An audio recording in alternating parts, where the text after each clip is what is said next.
What's up, y'all? Welcome to another edition of Hip Hop Roundtable Reviews. And tonight we have another classic album battle. I'm joined tonight by two of my esteemed guests, Anton from BLG, aka Bootleg Gang, and also my homie Reese, aka King of the North from Torture Talk, Torture Chamber. What's up, fellas? What's going on, man? What's going on? All right. So we talked about this for a while, guys. We had this battle brewing for a minute. Now just to set the backdrop, this is I want to make it like round one. I want to maybe do two other rounds, definitely another round, and maybe even a third round with Lil Wayne and Kendrick Lamar. Now, these two guys have been in the news in the last, I would say, 6 to 7 months. The big controversy over the Super Bowl performance, Kendrick's Super Bowl performance, Lil Wayne getting a so-called snub, maybe them, trading some veiled shots between their album and also, Kendrick's album, and also comments on Twitter from Lil Wayne. So they've been in the news. So off the top, guys, because we're going to get into the two albums of choice tonight, which are Kendrick Lamar, Good Kid, Mad City from 2012, and Lil Wayne, The Carter 2 from 2005. Both dubbed certified classics, both dubbed at least top 2 or 3 in their catalog. So I'm just gonna, set the table off of that. Like, where do you guys stand in the last 6 months with the debate between Lil Wayne and Kendrick Lamar and who's higher on the GOAT list and who deserves higher accolades and all of that? Where are y'all with that stance on it? You go first, bro. It's starting to look like, is the student better than the teacher? Because it'd be hard to disagree that Kendrick Lamar is influenced by Lil Wayne. Maybe not the same as everyone else, but we do remember he made a Carter 4 mixtape using concepts from the Carter albums. He had the punchline style for a while before he really debuted with the major label album, Good Kid, Mad City. We seen them punchline moments on Section 80 and other projects prior to. That's right. Lil Wayne, it's hard to, even if you felt like Lil Wayne fell off, you cannot deny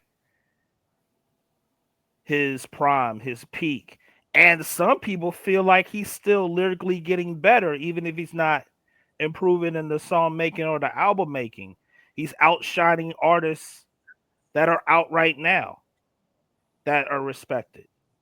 That's true. I would say this about this whole thing, and I'll go back at you what you saying, student versus the teacher. I would definitely say that he got some influence from Wayne, but Wayne's influence came from Jay. And most of Kendrick's old stuff, he copies or mimics Jay-Z more than Lil Wayne. So let's put that out there. Secondly, I think that Wayne, I think Kendrick has gotten to the point where he's undeniable in every sense of the word. I don't think that you couldn't. To me, this is more of an argument that we could have had during the To Pimp a Butterfly era. I think now this argument can't be had, in my opinion. I think that Wayne he's a GOAT, but he's one of those GOATs that I'm not gonna say he fell behind, but I'm gonna say that I think that he should know when to stop. That's just my opinion. So okay. Fair point. Just with me, I'm gonna be honest with you, man. As far as the GOAT list is concerned, and I'm saying top 5, 6, 7, top 10. They're both in my top 10. I have them both around the same area all the time. I have them around that. They're in between that 6 to 7 range. Then to me, I'm not ready to go and put them in my top 5. My top 5, by the way, are Jay Nas, Biggie and Pac, and Rakim. And they have the greatest legacies of all. Where I frame it is Nas and Jay-Z been the most consistent over time. Biggie and Pac have the greatest legacies, and Rakim is the greatest originator. He's the greatest to come out of the first 80s era of hip hop and be ahead of his time lyrically. And then I think the tier after that, I would say, is Kendrick Lamar, Eminem, a little bit of Kanye, even though he's not a lyricist, and Wayne. And they're kind of in that kind of area where one day I could say Kendrick's better. You know what I mean? Definitely with the run he's having now. But Wayne, I've never had one of the most dominant runs as a rapper, I would say from 2005 to about 2010, 2011. So they're right there. They're neck and neck. And that's why this is such an interesting battle for me. So, fellas, let's get into it. So let's start with the first criteria topic. Kendrick Lamar, Good Kid, MAAD City, Lil Wayne, Carter 2. What album do you think had the greatest cultural impact overall? And definitely state your case. All right, I guess I'll go first on this one. Okay, years ago, I probably would have said the Carter 2. And there's a reason why. Because I think when the Carter 2 came out, I think Lil Wayne, he came out of the whole, because truth be told, Lil Wayne was the original mumble rapper, in my opinion. Now, don't get me wrong, I'm not saying that he wasn't good, but he was the original. You really couldn't understand what he was saying. You know what I'm saying? But he was one of my favorite rappers of all time. You know what I'm saying? I do believe that years ago, I probably would have said the Carter 2. And the reason why I would have said Carter 2, because he came from that 360 degrees, the block is hot, and he got into that. And he's like, his whole style just changed. It was like a comet hit Earth. You know what I'm saying? When the Carter 2 dropped. Because it was like, oh man, that was one of my favorite albums of all time at the time. I was like, this is crazy. You know what I'm saying? Now, comparing that to Good Kid, MAAD City, I think that the reason why I put Good Kid, MAAD City over the Carter 2 is because conceptually, I don't think we ever seen something like that, in my opinion. The story throughout was like Pulp Fiction. It was all over the place, but it was different parts started different places. You know what I'm saying? In the beginning, it was like kind of eerie, and it made you feel like you were right there. You know what I'm saying? It was like a movie. About really was. Splinter, Shireen. You learned about all these characters in this so-called movie that he was portraying. He get beat up, or they stomped the homie out over a bitch. You know what I'm saying? Oh, we ain't gonna get. And then the whole lesson was you go and you do this, and things will come back to you. You started out with a prayer, and then you end with a prayer. You know what I'm saying? But to me, that album, I remember when you heard the album before me, and you said to me, you said, I remember the phone call. You called me and said, yo, I think you need to listen to this album. You need to know. You need to listen to this album. I remember that call too. Yeah. I was like, nah, Big Crit is the GOAT. Yeah. Crit, but I was on Big Crit. You know what I'm saying? Yeah. And I'm telling you, you got to listen to this album. And when I listened to it, I swear to you, it changed my perspective on how albums should be made. Yeah. That's because don't get me wrong, I like the Carter 2 and it's a classic. But the Carter 2 is just a classic album.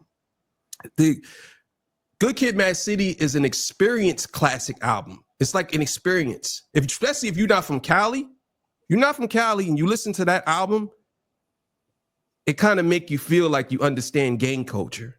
You know what I'm saying? Yeah, so that's the reason why I think it was a cultural.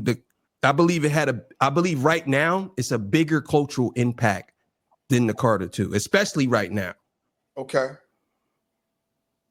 Now, the reason why I say the Carter 2 has a bigger cultural impact is because you may not see Wayne as a top 10 rapper, and not me neither, but I know a lot of people that do. And when the Carter 2 came out, I actually was living up north. And I was seeing people reactions like, this is the Wayne that I wanted, because up north, down south, everybody knows the best Wayne is mixtape Wayne. And that album is the closest you're going to get to mixtape Wayne. Even if you felt like he was better lyrically on Carter 3, 4, or 5. But as far as the combination of his lyricism, the beats that he was rapping on, because that was always a big critique. Like, yeah, we like Manny Fresh, but we always hear you on Manny Fresh beats, and it gets redundant. Like, every album isn't 400 Degrees produced by Manny Fresh. Yeah. That's under Cash Money. Now, to compare that, and keep in mind, even with all the music that was going on at that time, Wayne was still at a top tier, whether you liked his lyrics or not. Also, Carter 2 may be the only Lil Wayne album where people did not complain about his lyrics, because you have people that liked the punchlines. Some people felt like he made too many corny punchlines. Now, if we was to compare the Carter 2 coming out at that time compared to Good Kid, Mad City coming out right now, I hate to bring his name up. Shout out to D Double. But it will always remain in that debate with the J. Cole, Forest Hill Drive, and Drake Take Cares. Those three are always going to be discussing this era, and we can say 2010 to now. We could include Kanye also. We'll just say we'll include Kanye with My Beautiful Dark Twisted Fallacy, all coming out in the 2010s. Okay. You're always going to have someone's going to put one of those people above the rest. It just happens to be right now Kendrick, because of what's going on right now. So you think people? But even with that, I would still put the Carter 2 over Good Kid as far as a cultural effect. But I can understand why he would say Good Kid. Yeah, I'm glad you brought that up, because what do you think? All right, because y'all mentioned, all right, your takes on it as far as cultural influence, but because of the eras, and Lil Wayne was 2000s, Kendrick Lamar's was 2010s and 2020s. What do you think has the biggest impact on each artist's career? Like, in their respective era, which one had the bigger impact off of their album, would you say? Because I'm glad you in brought their that own up. career, it can go either way. Because you can say like In that's their the own album career that made Kendrick. Era, would you say? Yeah, like that's the album that made Kendrick in the 2010s versus this is the Wayne that we wanted in the 2000s. Like which one overpowers what, in my opinion? And I'm thinking at that time because a lot of stuff was out in the 2000s, whether you like the Carter 2 or not, but still it was at a high competitive level. And yeah, of course, Good Kid, Mad City had the storytelling, but one of the standout points of the Carter 2 was the interlude where someone tried to pressure Wayne to freestyle on the spot now that he want to call himself the best rapper alive, which of course Jay-Z influenced. That's right. As far as for the rappers, I'm sorry, go ahead.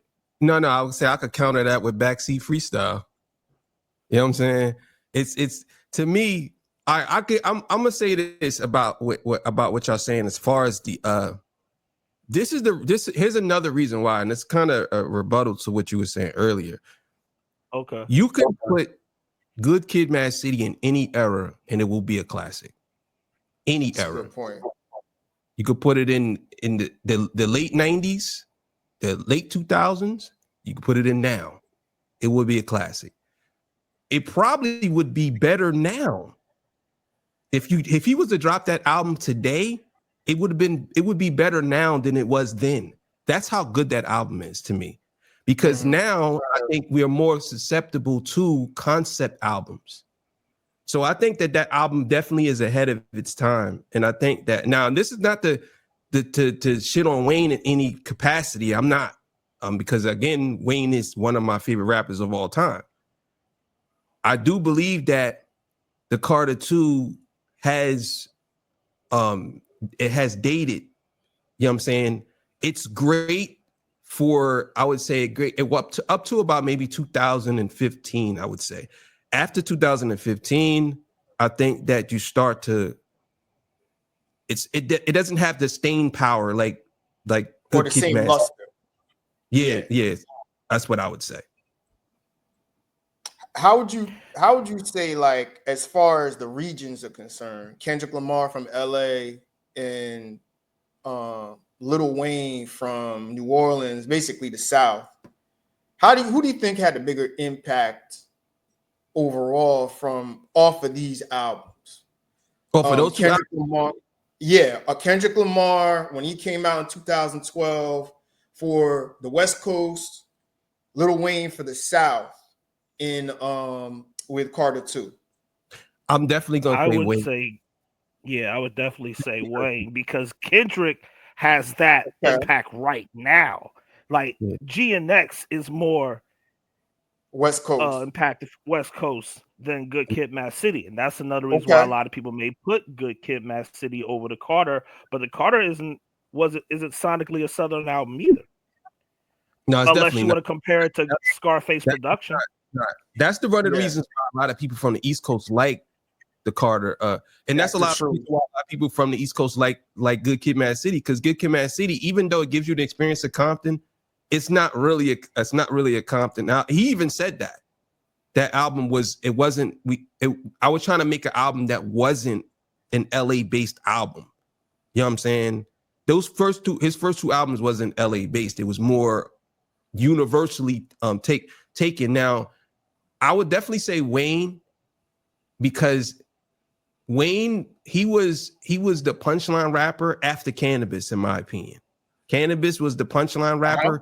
Wayne took that throne, and he became that guy who did 147 songs in 1 year, all the mixtapes that he dropped, and then he dropped the album. And it's like, the Carter to me was one of those albums that you knew was going to be classic before he even dropped it. Because every Carter he does, you know that he's going to put out something good every time he does a Carter. You know what I'm saying? Every time. You know what I'm saying? Because it's his name. He got to live up to his name. So I definitely would say that it was impact. I'm definitely going to say impact. Or for regions, yeah, it'd definitely be Wayne. 100%. And on top of that, the Carter 2 came out in between the first two dedications. Yeah. That did help, because those dedication mixtapes. I'll be honest with you. I think the Drought mixtape is better than the Carter. If you ask me, that's my favorite Wayne. That's another debate for another day. Mixtape Wayne versus album Wayne. Yeah, mixtape Wayne. That's what, like I said in the beginning, like everybody wanted mixtape Wayne. Now it's feature Wayne. Yeah. So, but just to stay on that for a minute, right? Do you think, in a way, because when Kendrick dropped Good Kid, MAAD City, it was just Good Kid, MAAD City, and that's it. Like, really, I mean, you could say Section 80, which was technically a mixtape changed to an album, kind of got him buzz, but it did not have the buzz. Yeah, it did not have the buzz of the mixtapes Wayne had around Carter 2. So do you think that kind of helped Wayne kind of in his legacy boost that album to a higher stratosphere in the 2000s? I definitely think that Wayne was birthed in, his career, most of his career was birthed in the 50, Joe Buttons, Wayne, all of those mixtapes, Lloyd Banks. Mixtape era. That's right. Bananas. because everybody was rapping because mixtapes was you had to really rap. You know what I'm saying? And Wayne was one of those guys. It was the top 5 would be Wayne. It would be Joe Buttons, Mood Music, Wayne, Jules Santana, Lloyd Banks, 50 Cent. Those are the greatest, and Jeezy. Those are the greatest mixtape runs. You know what I'm saying? Wayne was one of the mixtape gods. So of course that helped. Kendrick came more towards the end of all that. That's right. When Kendrick dropped Section 80. Now before Section 80, Overly Dedicated. Oh yeah, and this before mixtape album. Mm-hmm. You know what I'm saying? He actually had an album before that too. The Kendrick Lamar EP. The EP, I mean. But the Overly Dedicated, to people were saying, I don't know if y'all listened to that recently. That album is actually pretty good if you listen to it now. I listen to it all the time. One of my favorite songs from him is off that album or tape. That's what I'm saying. So I think he came into the space where he was looking to make albums, not mixtapes, even though they were called mixtapes. Yeah. You know what I'm saying? So I think that's where the Jay-Z comes in. Okay. Yeah. That I can see that. Yeah. Yeah. That's so true. Just to point out some facts as far as like commercial impact. Like I don't know who you feel has the better commercial impact, but believe it or not, these guys are kind of dead on. Like both debuted at number 2 on the Billboard their opening week. Carter 2 debuted at number 2 with 240K, and Kendrick Lamar debuted at number 2 with 242K the first week. Now, Lil Wayne sold 2 million albums total, but Kendrick Lamar sold 3 million albums in a shorter period of time. But remember, he had the West Coast. So I do want to point that everybody on the West Coast, you almost got a grade somewhat on a curve because of the way they buy albums. And this was, we could legitimately say this is when people were mostly buying albums still. And it wasn't like all stream stuff. So it's kind of comparable with the two. But I think the commercial impact is kind of similar. Like a lot of their songs didn't chart too high. Like they didn't have any songs in the top 25 on Billboard. Okay. But didn't Good Kid Mad City have one of the longest streaks? Yeah. As far as being on a certain Billboard category? It was on the Billboard top 200 for like the longest stretch of any album or one of those albums. You're right. And it had streaming play a factor? That streaming played a factor in that because Money Trees was not a real big song when it first came out, but because of TikTok and the TikTok dance around Money Trees that became kind of big, the sped up version, all of a sudden it went to Kendrick's number 1 song for a while. And that was before, of course, the whole Not Like Us and that beef. So, but it's interesting. Like commercial performance is pretty similar. So that's kind of, I don't know. I don't know what your take is on that. As far as commercially successful, I mean, I hate to do this because I'm gonna have to go with Kendrick, and the reason why is because of the Super Bowl. Yeah, I mean, I look at it like Kid Mad City though, and not GNX. Wait, say that again. For Good Kid, Mad City. No. Okay, so no, I thought we was talking about overall. I'm sorry.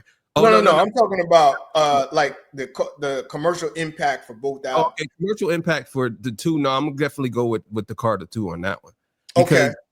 Because at the time, like I said, I think when Kendrick came out with Good Kid, Mad City, people didn't realize his ability until To Pimp a Butterfly. I think that's when he really I know people felt like he was the guy, but then when To Pimp a Butterfly came, I think that was a totally different ball game. Okay. It's like now rappers are like, what the hell? This guy is crazy. You know what I'm saying? Like, yeah. I think it was a little bit different. So I definitely would say commercial impact. I'm definitely going to say Carter 2 because Wayne was on MTV. I remember he was promoting Carter 2 on MTV. He did the video in New York, the Money on Your Mind. Yeah. Yeah, like so. Yeah. All right. Yeah. I'm still going to say Kendrick, though, not just because of that Billboard streak, but because even last year, even though we've heard Not Like Us, the pop-up, he also played Money Trees. And we see the crowd reaction to that. The Louisiana Fest, if I'm not mistaken, I think Wayne did play the Mob. Didn't get as much reaction compared to the other mixtape songs that he played on that show. Mm-hmm. Okay.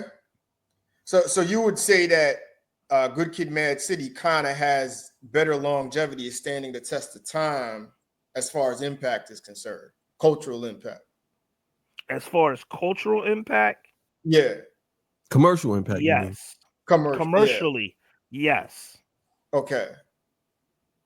Yeah. That's an interesting take. The good debate, fellas, because I'm kind of torn. I don't know where to go on cultural impact, but good debate. So let's go on to our next topic.